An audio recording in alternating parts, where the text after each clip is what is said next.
News వినగానే నాకు ఒళ్ళు మండిపోతుంది. నాకు ఒకటి అడగాలనిపిస్తుంది, బీసీసీఐ నా కొడక, మీకు డబ్బులు తక్కువయ్యా, మీరు పాకిస్తాన్తో మ్యాచ్ ఆడడానికి ఇండియాకి రెడీ చేశారు. ఎంత ఆత్రం దీనికి? గ్లోబల్ ఈవెంట్లో ఇండియా పాకిస్తాన్తో ఆడకుండా ఉండలేకపోతున్నారా ఏంటి? మీరు అందరికీ తెలియకపోవచ్చు, ఇండియా వర్సెస్ పాకిస్తాన్ మ్యాచ్ అయితే కన్ఫర్మ్ అయింది. ఏషియా కప్ షెడ్యూల్ కూడా వచ్చేసింది. ఇండియా వర్సెస్ పాక్ మధ్యలో 14 సెప్టెంబర్కి ఫస్ట్ మ్యాచ్ అయితే షెడ్యూల్ చేశారు. ఫస్ట్ మ్యాచ్ అని ఎందుకంటున్నా అంటే, ఈసారి ఓన్లీ 1 మ్యాచ్ కాదు, అరౌండ్ 3 మ్యాచెస్ అయితే ఇండియా వర్సెస్ పాక్ మధ్యలో జరిగే అవకాశాలు ఎక్కువ ఉన్నాయి. ఇండియా ఇంకా పాకిస్తాన్ సేమ్ గ్రూప్ లో అయితే వేశారు. ఒకవేళ పాకిస్తాన్ ఫైనల్ కి వస్తే ఇండియా వర్సెస్ పాకిస్తాన్ మధ్యలో 3 మ్యాచెస్ అయితే మనం చూడొచ్చు.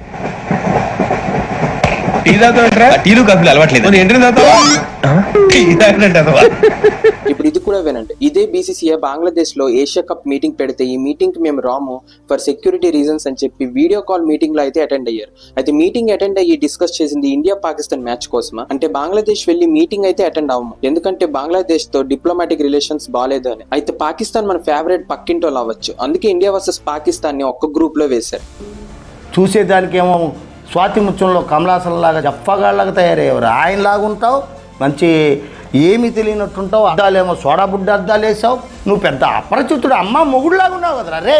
ఇంక యూఏఈ, ఒమాన్ కూడా ఇదే గ్రూప్ లో అయితే ఉన్నాయి. ఈ షెడ్యూల్ ఏషియన్ క్రికెట్ కౌన్సిల్ ఇంకా పాకిస్తాన్ బోర్డు ప్రెసిడెంట్ మోసిన్ నాక్వే చెప్పడం జరిగింది. నెక్స్ట్ ఇయర్ ఫిబ్రవరిలో T20 వరల్డ్ కప్ ఉంది. అయితే ఇది మైండ్ లో ఉంచి ఏషియా కప్ T20 ఫార్మాట్ లో ప్లేస్ చేశారు. అంటే మన టీం క్యాప్టెన్సీ చేస్తాడు సూర్యకుమార్ యాదవ్. నాకు ఒకటి అర్థం కాదు, ఇండియా వర్సెస్ పాకిస్తాన్ మ్యాచ్ ఇంత కంపల్సరీ అయినప్పుడు, అఫీషియల్ అయినప్పుడు, అయితే వరల్డ్ ఛాంపియన్స్ లెజెండ్స్ గేమ్ కూడా ఆడేవలసింది కదా. ఇక్కడ ఓన్లీ రిటైర్డ్ ప్లేయర్స్ మాత్రమే ఆడుతున్నారు. ఇంకా వరల్డ్ ఛాంపియన్షిప్ లెజెండ్స్ ట్రోఫీలో మొత్తం డబ్బులు ఇండియన్ కార్పొరేట్ నుంచి స్పాన్సర్ చేసినవి. అయితే ఏషియా కప్ లో మనం పాకిస్తాన్ తో మ్యాచెస్ ఆడి వాళ్ళకి హెల్ప్ చేస్తున్నట్టు. అవును, ఎందుకంటే ఏషియా కప్ ఎర్నింగ్ ఏదైతే ఉందో అది ఎర్నింగ్ మొత్తం పాకిస్తాన్ కి వెళ్తుంది. సింగిల్ పెన్నీ కూడా ఇండియాకి రాదు. ఓన్లీ ఫైనల్ గెలిస్తే ప్రైజ్ మనీ విత్ కప్ అయితే ఉంటుంది. ఎందుకు ఇక్కడ ఇండియన్ కార్పొరేట్ కి హెల్ప్ అవుతుందని క్యాన్సిల్ చేయడం ఎందుకు?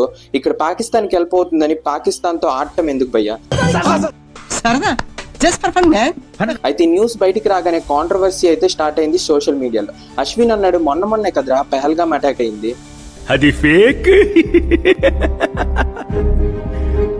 ఫేక్ అశ్విన్ అన్నాడు, చిన్న ప్రాఫిట్స్ ఉన్నప్పుడు WCL లాంటి టోర్నమెంట్స్ అయితే ఇండియా పాక్ మ్యాచెస్ లో క్యాన్సిల్ అవుతాయి. పెద్ద ప్రాఫిట్స్ ఉన్నప్పుడు మాత్రం ఏషియా కప్ లో ఇండియా వర్సెస్ పాక్ మ్యాచెస్ అయితే జరుగుతాయి. అయితే దీని అర్థం ప్రాఫిట్ ఎంత ఉంది అనే దాని మీద దేశభక్తి డిపెండ్ అయి ఉందా అని క్వశ్చన్ చేశాడు అశ్విన్.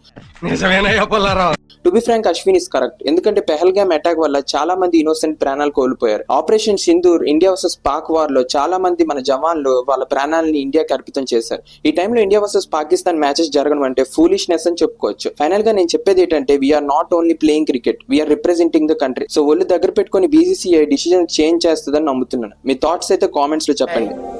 నా పెర్ఫార్మెన్స్ మీకు నచ్చినట్టయితే స్మాల్ బాస్ అని స్పేస్ ఇచ్చి Padmashri PAD MA SRI next video కోసం సబ్స్క్రైబ్ చేసుకో బ్రదర్.